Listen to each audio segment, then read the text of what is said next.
Pode um cristão consultar horóscopo? O que eu tenho percebido no mundo de hoje é que muitos cristãos têm por costume consultar horóscopos e não vendo nada de ruim nessa prática. E muitos até dizem: que mal há nisso? Eu não estou fazendo mal a ninguém consultando meu signo. E diante desse cenário, a pergunta que não quer calar é: é pecado o cristão consultar horóscopo? Bom, primeiramente, o que é pecado? Segundo a palavra de Deus, pecado é tudo aquilo que de alguma forma vai contra a vontade do Senhor. Por isso, o fato de não fazer mal nenhum, no sentido de prejudicar alguém, não é parâmetro para saber se é pecado ou não.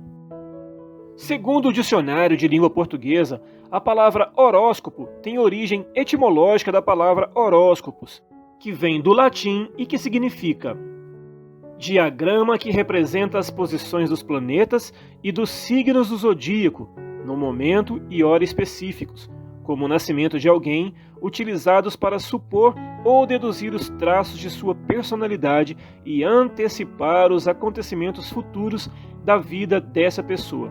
Mapa astral. Mas o que a Bíblia nos diz sobre as práticas divinatórias como astrologia, adivinhação, agouro, cartomancia, tarô, necromancia e todo tipo de ocultismo como feitiçaria ou bruxaria? Bom, são várias passagens bíblicas onde Deus proíbe esse tipo de prática. Olha, por exemplo, o que está escrito em Deuteronômio 18, verso do 9 ao 14. Quando entrarem na terra que o Senhor, o seu Deus, lhes dá, não procure imitar as coisas repugnantes que as nações de lá praticam. Não permitam que se ache alguém entre vocês que queime em sacrifício o seu filho ou a sua filha, que pratique adivinhação, ou dedique-se à magia, ou faça presságios, ou pratique feitiçaria, ou faça encantamentos, que seja médium ou espírita, ou que consulte os mortos. O Senhor tem repugnância por quem pratica essas coisas, e é por causa dessas abominações que o Senhor, o seu Deus, vai expulsar aquelas nações da presença de vocês. Permaneçam inculpáveis perante o Senhor, o seu Deus. As nações que vocês vão expulsar dão ouvidos aos que praticam magia e adivinhação. Mas a vocês, o Senhor, o seu Deus, não permitiu tais práticas.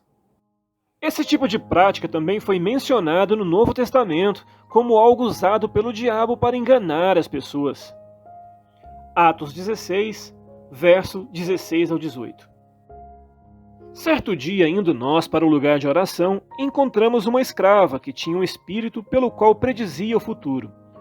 Ela ganhava muito dinheiro para os seus senhores com adivinhações. Essa moça seguia a Paulo e a nós, gritando: estes homens são servos do Deus Altíssimo, e lhes anunciam o caminho da salvação. Ela continuou fazendo isso por muitos dias. Finalmente, Paulo ficou indignado, voltou-se e disse ao espírito: em nome de Jesus Cristo, eu lhe ordeno que saia dela. No mesmo instante, o espírito a deixou. A Bíblia ensina que somente Deus pode anunciar as coisas do futuro, pois somente Ele é conhecedor de todas as coisas, como está escrito em Isaías 46, do verso 9 ao 10. Lembrem-se das coisas passadas, das coisas muito antigas. Eu sou Deus, e não há nenhum outro. Eu sou Deus, e não há nenhum outro como eu. Desde o início faço conhecido o fim, desde tempos remotos, o que ainda virá. Digo, meu propósito ficará de pé, e farei tudo o que me agrada. Mas ainda assim muitos vão dizer: horóscopo e os signos não tem problema nenhum, fazem parte de uma ciência chamada astrologia.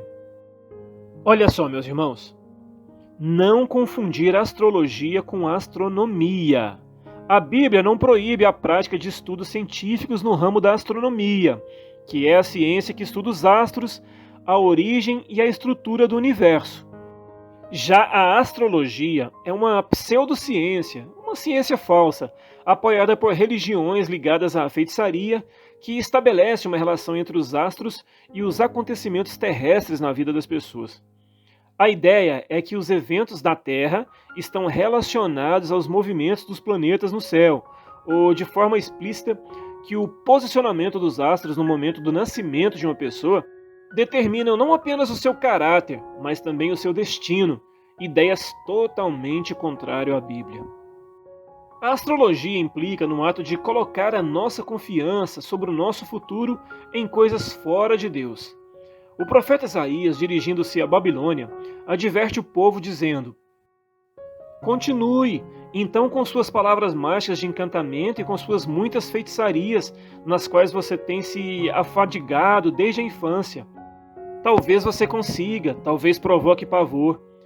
Todos os conselhos que você recebeu só a extenuaram. Deixe seus astrólogos se apresentarem, aqueles fitadores de estrelas que fazem predições de mês a mês, que eles a salvem daquilo que está vindo sobre você.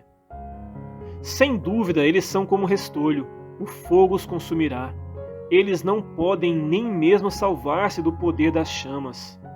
Aqui não existem brasas para aquecer ninguém, não há fogueira para sentar-se ao lado. Isso é tudo o que eles podem fazer por você. Esses com quem você se afadigou e com quem teve negócios escusos desde a infância. Cada um deles prossegue em seu erro, não há ninguém que possa salvá-la. Isaías 47, do verso 12 ao 15. A astrologia é uma prática que Deus não aprova, pois somente Deus pode revelar as coisas que ainda não sucederam. O cristão fiel não se envolve com nenhuma ciência oculta, nem com a astrologia. A nossa confiança deve ser colocada em Deus e em Sua palavra, que é o Evangelho de Jesus Cristo. Bom, meus irmãos, eu espero que vocês tenham compreendido que essa prática é incompatível com a palavra de Deus. Eu agora me despeço deixando uma passagem bíblica que se encontra em Apocalipse 22, do verso 14 ao 15, para a sua meditação. Bem-aventurados aqueles que guardam os seus mandamentos, para que tenham direito à árvore da vida, e possam entrar na cidade pelas portas. Mas ficarão de fora os cães e os feiticeiros, e os que prostituem, e os homicidas, e os idólatras, e qualquer que ama e comete a mentira. Fique na paz do Senhor Jesus.